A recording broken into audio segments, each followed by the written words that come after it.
Hello, this is Craig Wilson with the ZENworks Backline Support Team, presenting another video showing some advanced concepts for upgrading the ZENworks agent using the standalone updater. If you have not seen the previous video showing the basic bundles for using the standalone updater to update the agent, I recommend watching that first, because that will cover some concepts not covered here, as also explain why we do some of the things we do in this more advanced bundle. The older bundle or a more basic bundle is fine, but if there's some things you don't like about it, this shows some things you can change.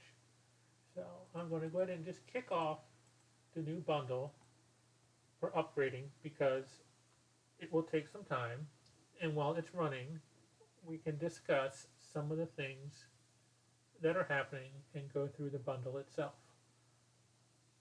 So at this point, the bundle is downloading the content. It's about 635 megs versus 1.5 gig in the initial bundle.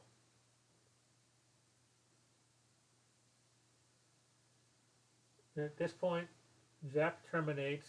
I do that so Zap is not running when the update starts. Prevents people from using Zap during the upgrade process. A little notification saying, hey, we're going to update. This will go away in a few seconds, but I'll just press OK to get rid of it now. At this point, the actual update process will start running. It has a little bit of prep work to do, so you won't see anything right away, but in a short order we should start seeing things. You'll notice this is new. We didn't have this little window here showing the upgrade progress in the past. We still have the ZENworks update status down here, but instead of having a percent shown, it just shows update in progress. So you don't get a little pop-up message at 5, 10, 15, 20 that it's done. It's a little quieter, but also the key thing is when the update reaches 100%, we don't have the issue where the notifications are lagging behind, because Windows has a delay between all the updates. So you're not going to get to the point where you're 100% done and seeing pop-ups down here that you're 80, 85% done, and having a confused end user who has a reboot prompt screen at the same time he's being told that the update is not complete. So now we're going to look at the new bundle. So we go here and we look at compute the size. It's 653 meg versus the other one, which is 1.5 gig. And what we have here is, in the first bundle, we just executed the standalone updater directly as this file here. But what I've done here is I've pre-extracted the standalone updater and using the commands N to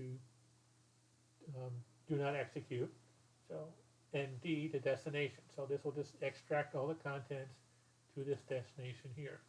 And what you'll see is there are 3 very large ZUP files. That's really nothing more than a zip file. For update packages for Windows, they contain MSI files. On a Linux box, it'll create mostly RPMs.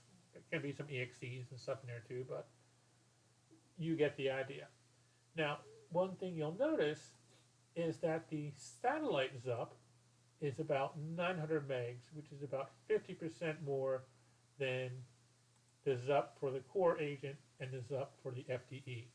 So what I did is, prior to uploading this directory to use for the install, I simply deleted the ZUP file. And that's fine, because if the agent detects it needs a ZUP file and it's not there, it will just abort right out. It won't do like a partial upgrade. But also, I don't recommend using the bundles to upgrade your satellites. Just do a normal standalone updater. You probably don't have that many. Um, but if you wanted to, you could. If you don't have FDE in your environment, you could delete this file and make your bundle even smaller, but I'm not going to do that in this example. If you did go that far, you might want to have an action that would also download the FDE component if the bundle detected that the FDE agent was installed. So again, if it's missing, the update will just sort of abort and then do nothing. It won't actually kick off. Here you can see around 41%, the Explorer process terminated. It should come back in a few seconds. Boom. It normally comes back on its own, but there's a chance it does not. So now let's start talking about the bundle. So we go here and we have the requirements. I go in and I check the version registry key, make sure it's less than the version we're upgrading to. And then I do an install directory for the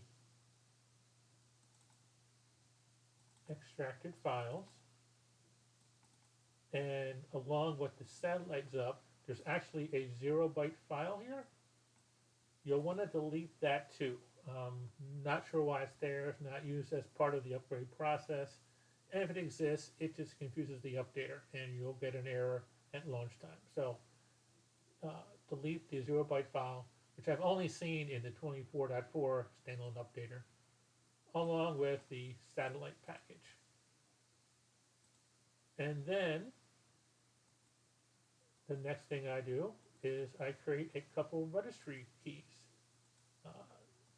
The initial bundle only had one.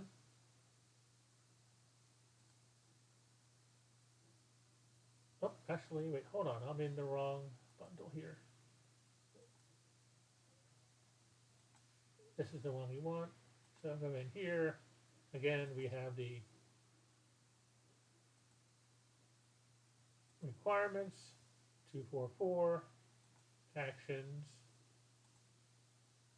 install directory. Here I have a note that the satellite files are removed. The next thing I do is I actually update the Windows, or actually the initial web service file. This is completely optional. The initial web service file is the file that the agent is going to use during the upgrade process. When the update runs, the updater agent will actually reach out to your primary servers, check any system update settings you have that it might want to use for this update process. But the initial web service file that comes in a standalone updater points to one fixed primary. But if you have a lot of primaries and different devices in different locations, go to different primaries, and you want to make sure the load is balanced, you can do this, where basically I just copy the current initial web service file, which will be effective for that device for its specific location, and put it into the working directory. Again, you probably don't need to worry about this. I only have one customer who worries about it, but I'll put it there. Can it be useful? Then next we go down to registry keys. In the original bundle, we had the show default notifications, which instructs the update to use the Windows 10, 11 update notifications, as opposed to the Windows 7 notifications. I don't know if this is still required, but I just push it out via habit by this point. There is a new setting that's available in 24.4, and possibly some of the prior versions, but it's relatively new, and it turns off the install progress. And so this is why down here, you're just getting update in progress instead of the percentages. And also why I added this little screen up here. So you could have a visual process. So, and then again, as before, I terminate zap, so users don't use zap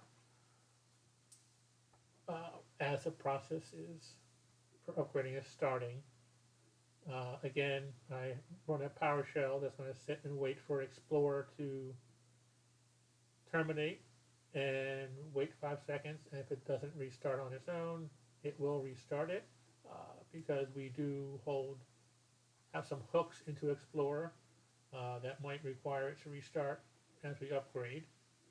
And again, here is the script, which is this little window right here. And all it does is it reads the system update log, looking for strings around the installing percentage. And when it finds it, it populates it right here. And then there's a prompt user, which again, as you saw, alerts you, hey, I'm going to upgrade the agent, save your work. This will take a while. Just that way users have an idea of what's going to happen, and this is how long it displays for up to 15 seconds. And optionally, you can even allow cancels. So if you want your users to be able to put off the system update, you can do that here. Oh, yeah, and then the final thing is just to launch the updater. Again, it runs as dynamic administrator. It does not wait because the updater is going to shut down the agent, so it won't be able to actually monitor things anymore. So we just let the bundle finish,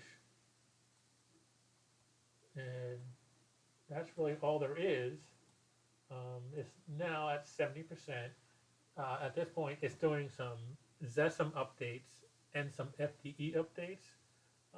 This can still take a little while, so I'm going to pause for a few minutes while this last percentage completes itself.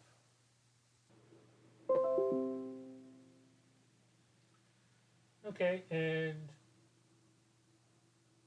now we're back, and again, the agent shows we're at 100%, and prompts to reboot, so there's no longer the confusion. And I'm just going to say now and reboot.